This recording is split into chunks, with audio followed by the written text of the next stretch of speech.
Hello guys and welcome to the channel. In this video I'll show you how to delete your Telegram account instantly without waiting. So for example, if I go into my privacy and security settings, and as you can see there's this automated procedure of deleting your account after you're away for a certain time. So this will only trigger if you actually are not active on the account, so you're not going to wait for 1 month, for example, right, to delete your account. So instead, we can actually do this from the official website. Let me show you how. So you just type in Telegram authorize and to go to the first link.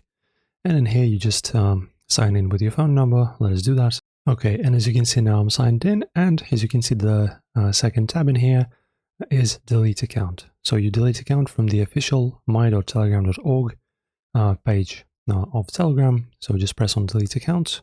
In here you will be asked why you're leaving, or you may just not pretty much fill in this field if you don't wish to. So as you can see, if you delete your account, all your messages and contacts will be deleted beyond retrieval. So this is how it's done, guys.